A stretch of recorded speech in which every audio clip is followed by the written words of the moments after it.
Hello and welcome to Khyber Shards, a 5th edition actual play set in the Eberron campaign world. It's Friday, so we have another Khyber Shards answer, and with the holidays over, we're back into our rotation of having the players come in and answer questions, instead of me awkwardly sitting here and making up things to say. This week, as you can see, we have R.A., player of Esri. And we got some listener questions. So it's been a hot minute since we've had a proper KSA with you, and so lots has happened, but most of the questions are, unsurprisingly, about the immediate past, with the episode heading into Thalanis. I have a question before we begin with the listener questions. I was not surprised by this, but I wonder if you could speak to it a little bit. Of the player characters, 3 were entirely gung-ho to head into Thalanis in the middle of the night. And Esri, while not by any stretch refusing, was obviously less hyped by the notion. What's that to Esri? What's the hesitancy? Well, there's not really anything for him to gain personally there. He assumes plenty for him to lose personally. And clearly the rest of them have no idea what they're doing. It's not well reasoned. It's not like particularly timely in any logical way. The only reasoning is, had a dream that made me unhappy. So there's, he's not, obviously he's at the point where, well, he's not going to fight it. There's nothing to be gained there either, but yeah, it's not somewhere he has much personal interest in going, and just seems like not the thing they need to be worrying about right now. There's plenty of other things to be worrying about. Let's see, we had the conversation with Thor right this last episode, so honestly, he's pretty much on board with Thor's feelings about it. Like, yeah, this is just reckless. And when he wasn't there for that conversation, I guess, but when I'm listening to it with Esri's ears and she's saying this is reckless, and also, yeah, that's us. I mean, I feel like you should be aware that's what you've gotten here. I've tried to make that clear to her, that planning ahead and sticking to any such plan is really not what we do. Right. So, yeah. There's an aspect of, as a player, there are threads that I would like to tie off before opening up entirely new, completely wild ones. So in that sense, like, well, okay, now I've got another storyline to track. Presumably some new NPC. Well, yeah, some new NPCs to keep track of, and so. Well, yeah.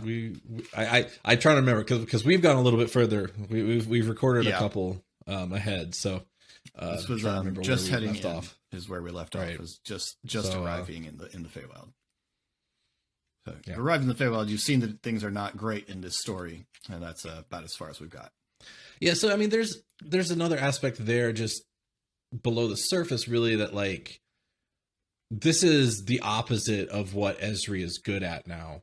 We've gone to another plane, and I think we get into this in the next episode a little bit more, but just where everything is not natural, at least not what he thinks of as natural. And he's all about that natural life and death. And like, Fae don't really die, and so are they really alive? What actually is going on here? It's just, I think he said this in the episode too. Like, do we even know if our super great magical powers are going to work there? Yeah. No, maybe not. Maybe when we get there, we are just dudes in the worst possible place to be just dudes. Don't know. Right. Yeah, maybe not the worst fair. possible, but like in a place where everything is inherently super magical. Yeah. Maybe we're not. Yeah. No, I would say that's a fairly reasonable response, but yeah. Okay. Well, we have some listener questions. Darren asked, RA, what can you tell us about how Esri feels about the way Thora handled the Vatalus specimens? I can tell you everything about how Esri feels. I think he's okay with what happened ultimately. It was the best compromise, frankly, that he could see getting. He obviously didn't want them all destroyed because there's a potential opportunity there. And just destroying them means we don't get to find out, there's no chance of that being an opportunity. And that's something that it's come up several times. He wants to at least see if this thing that might be horrible could also be beneficial. So he's into that, gambling just a little bit, street survival thing coming in there where it's like, well, you got to take the chance if you want something good to happen. On the other hand, he's definitely not on the Pog side of things where we're just going to hatch these things under our bed and probably just be eaten alive in our sleep. Like, there's definitely okay, we need to do something about this. I don't want to throw them away. So he's just like firmly in between the two extremes of Pog and Thora. And so getting to study one, getting to watch one hatch and raise, presumably, that seems about the best case he could hope for. Mm-hmm. Yeah. That was all in the persuasion rolls. Like, that was, I went into that conversation like, there's no way. There's just no way Thora allows them to do this. This is insane. But the persuasion rolls were there. The dice led it in one way, so it worked. Yeah. Darren also asked, speaking of Thora, what is the source of Esri's awkwardness around Thora? I'm guessing this refers in the most recent episode when Esri went to Thora to talk about Geralt, and Thora referred to him as a con man. There was some awkwardness, but not a sort of assertive come back at you response, which we've seen with Esri in some cases.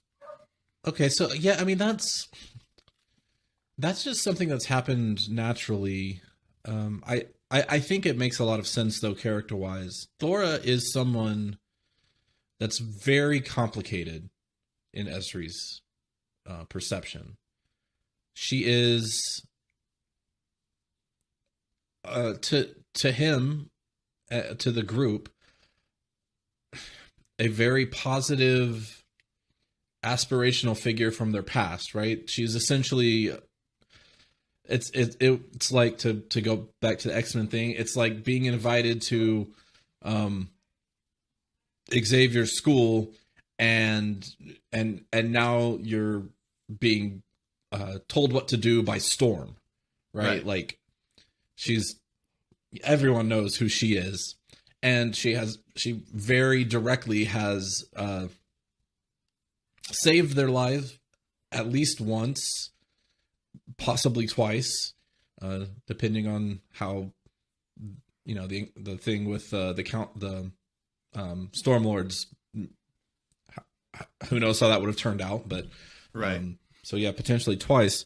On the other hand, as he's expressed, he doesn't think he knows who she is or that he can understand what her motives truly are.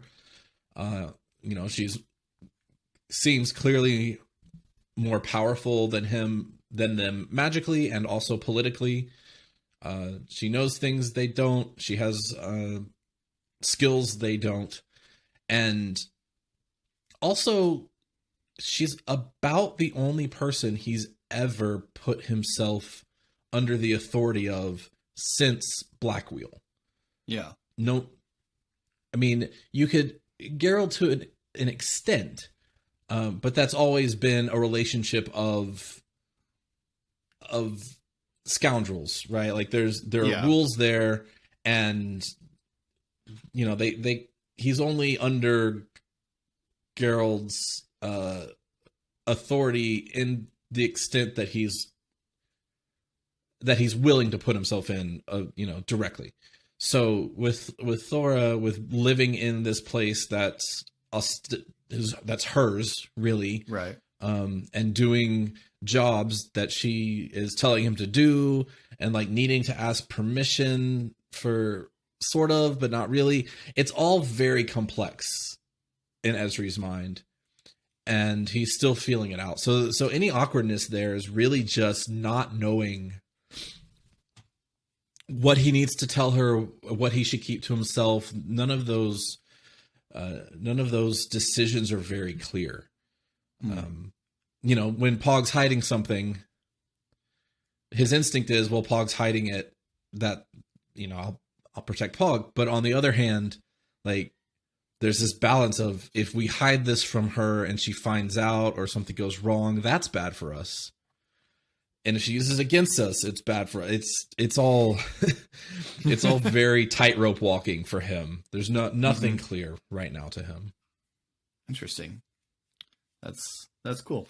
That's interesting. I like when things like that sort of just naturally progress when you've got characters that are finally starting to come into their own. That definitely wasn't a conscious decision. Like, I'm going to treat her like this, but it is every time they're talking, he's having to think of what is being communicated here from all angles. Mm-hmm. Yeah, that's cool. Laura asks, this is a RA question more than an Esri question. Which NPC so far have you had the most fun RPing with? Which one is your favorite in general? And which one has Esri disliked the most?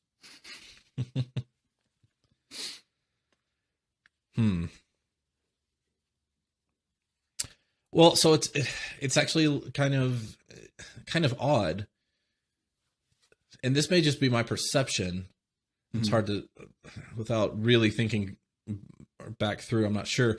My perception is that Esri has not had the lion's share of interaction with any PC that isn't Geralt, and those interactions have been fairly limited.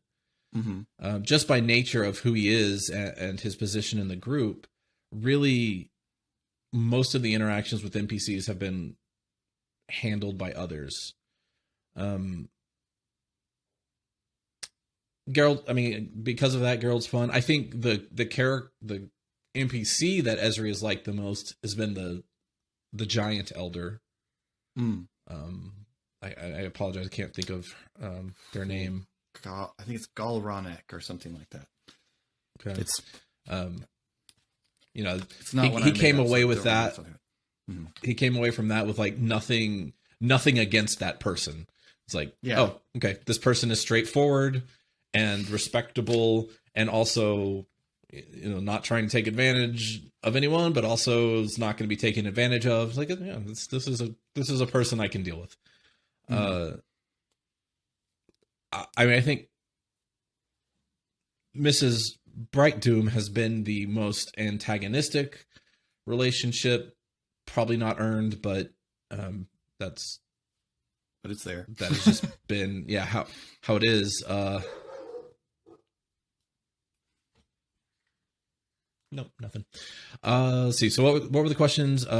Liked, disliked, as a player. Which one have you had the most fun RPing with? Which one has been your favorite in general, and which one has Esri disliked the most? I like everyone. Love Puzzle Dust.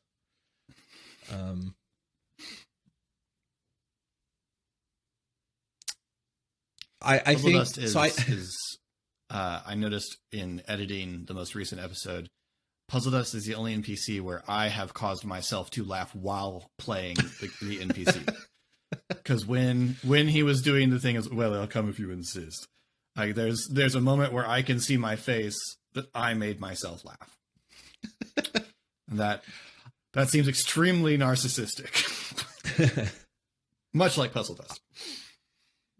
I really enjoyed I've had I think really good like one-liners with NPCs or like exit lines with NPCs. And I really enjoyed sort of bandying with Tommel. And I'm sure Laura will love that answer. I thought Esri's like ultimatum when they handed over the map was I felt good about that one. I thought that was very in character and like just bluffing just enough that like, you know, what could he really do? But like he actually felt that, if you do this again, maybe I die, but we're not playing with this bit of fire again. It's just not going to happen.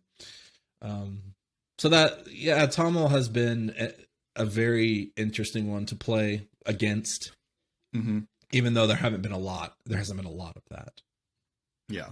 The ones I had, I think probably the most fun with were the Rebel Warren gang. Again, not a lot of interaction, but the few interactions that I've had, that felt very natural. You know, this is like, this is where Esri is comfortable. These wayward children and just messing with them, but also, you know, protecting them. That all is kind of easy for him. Bodes well for Esri at the school.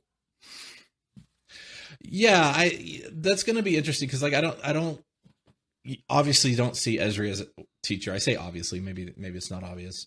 Esri doesn't see himself as a teacher. On the other hand, for if there are ne'er-do-wells at the school or outcasts, which it seems very likely that's right, who would be there, or at least a lion's share would be there. He can definitely mentor those kinds of kids. Some of the advice might not be to the other adults' liking. His advice tends to veer from the accepted narrative, but always, you know, he's never going to try to send a kid in a harmful direction. Yeah.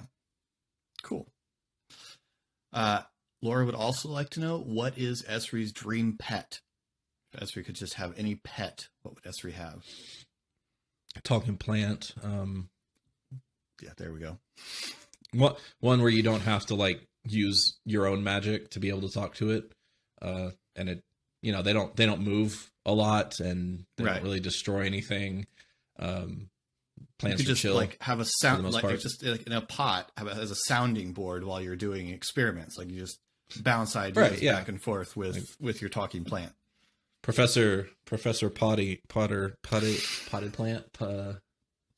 professor in a pot. I don't know. I'm workshopping that. Workshop that one, sure. Yeah. Professor Pot might be something else entirely. Sounds like that's got to be the name of a dispensary somewhere. Right. An intellectual in plant form would be just lovely. You know, you could just transfer the idea of the spirit idol, right? But bind them to a plant and take out all the pomposity and and self-aggrandizing. Someone less self-important. Yeah. I'm a plant. I know I'm a plant. one of those really chill plants that Matthew Mercer creates. Right. Right. It's just it's that's definitely the voice of plants or Matthew Mercer's in my head, but just like a really smart one. Yeah. As opposed to like the stoners. Awesome. And then last question comes from Mia and has to do with Esri's sleeping habits. Mia asks, was the weird... there's three questions, so a question and 2 follow-ups. Was the weird sleeping thing planned, or did it occur to you in the moment? It was not planned. It came about because Shade went through the room and it came up, okay, does he notice? So I rolled to see if he noticed. And I rolled low, and so he didn't, and remained asleep.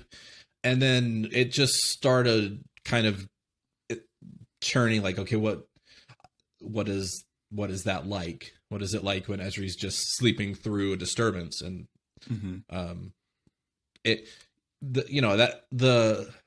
the memory thing, what happens to Kalashtar when they're asleep is not something I came up with. That's lore. Kalastars don't dream.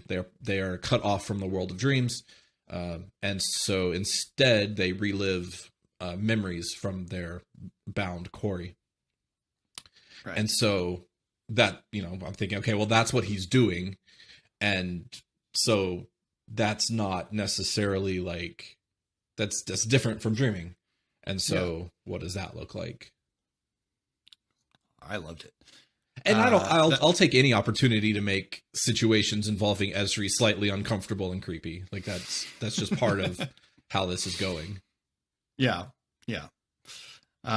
Which answers her second follow-up, which was, is that a standard Kalashtar trait, or was that your flavor? So how much of that is you read that, and how much of that is your interpretation of what that was? It was definitely like, okay, that's what's happening. So how do I make that funny and creepy? Especially with like multiple people in the room, like, people are coming in and they're having a conversation without him, and he's having a conversation without them. Right. Yeah. So that the expression of it was complete flavor, but what was happening is lore. And then your robot's stuck, Philip.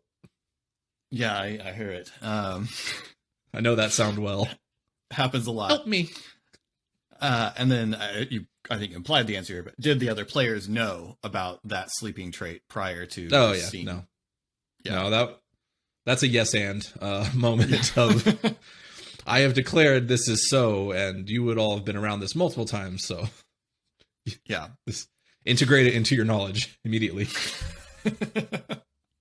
Those are that's, I think, one of the both very amusing but also difficult things about a long-term RPG campaign is there'd be all sorts of things you're learning about each other just ambiently, but we can't reasonably roleplay every conversation you guys have just around the table eating dinner or walking along the side of the road between things. And so it is one of those weird things that you have to sort of develop this improvisational skill of, oh, I know that, and I've always known that, or right. Yeah, I do try to point out when I make something up. I do try to throw out there, like I did in that episode, which you all are aware of, you've seen this isn't new. And so give the explicit, okay, now you have the opportunity to figure out how you feel about that real quick. Right. And have always felt about that. It's definitely part of it. It's actually part of it that I love is trying to be on the ball about new information that would not actually be new to you if you can. A lot of times I'll just ask the question, do I know this? But when it becomes obvious that this has been happening, okay, well, it's got to adjust your behavior just a little bit, and I actually find that a fun challenge. I do too. Yeah, it's it's the fun interplay of role playing. Like I enjoy the adventuring side of things, but obviously our group as a whole clearly really enjoys the let's talk to each other and to the NPCs and learn more about the characters, as much as, if not in some cases more than, the let's go, hey Argos, let's go, raid a warehouse and battle the Stormhammers and that sort of thing. So, yeah. Yeah, there's some fun in world building that way. It's happened a few times in the show where, like, the communicators, someone decided to touch the communicator. It's like, well, okay, that's how this works. I do think there's a lot of fun in the challenge of yes and if someone watching doesn't know yes and, it's something I learned from other probably Critical Role, I don't know. Just the idea of improvisational technique is, if someone introduces something into the scene, it only really works if you accept that and build on it. If you try to negate it and reduce what they just introduced into the scene, it's no longer entertaining. Now it's awkward. Well, it devolves back into that. Did you ever have to do this creative writing exercise in high school where somebody starts writing a story, and then after a certain amount of time, the teacher pauses and passes it to the next student, and they continue the story. Inevitably, like, some people do the yes and thing really well, but inevitably somebody comes along, and then a boulder fell and crushed them all. Pass. Right. Yeah. Right. You get into corners. That's what it becomes if you just say no. Yeah. Right. And so just like having to constantly switch your perception of what's happening, because you thought that was a solid wall, and actually no, there's windows. Oh, that's actually one of my favorite. This isn't actually on topic, but it's one of my favorite moments in another show that I've already mentioned on this one, where they're just going through all this like trouble to try to get through a door, and they can't get through the door, and then someone asks, "Are there windows?" Yeah, there's a window. Okay, no one thought to ask if there was windows. Everyone had this impression in their mind, like, "Oh, there's windows. Okay, well, we could have been doing this completely differently." I think one of the things that happens, especially with big groups of role players like they have, I saw this meme where the image was of someone crawling desperately along while three different figures are about to like drop on them and crush them. And the person crawling along was my DM trying to finish describing a room. And the three figures about to crush them were, I make a perception check, I cast detect magic, I cast find traps. Like it's before the DM even gets through describing the room, everybody's got, okay, nope. Before you can describe it, I've got to let you know I'm being careful. No traps in here will work on me. That sort of thing is great. I love it. All right. Well, that is all of our questions, and we're about at our time. So thank you so much We don't have a time viewers. limit. Well, I have to feed my family, and my daughter got hungry 15 minutes ago. So I do. You mean hangry? Well, yeah, we'll get there soon. Thank you so much to our viewers for the questions you submitted. If you want to submit questions, you can do so over on our Discord or in comments below. Link to the Discord is with all of our other social media down there in the description, along with link to our Patreon and to our merch store. New episodes of Khyber Shards come out every Monday. New episodes of Khyber Shards Answers every Friday. In the meantime, this has been Khyber Shards. Thanks for rolling with us.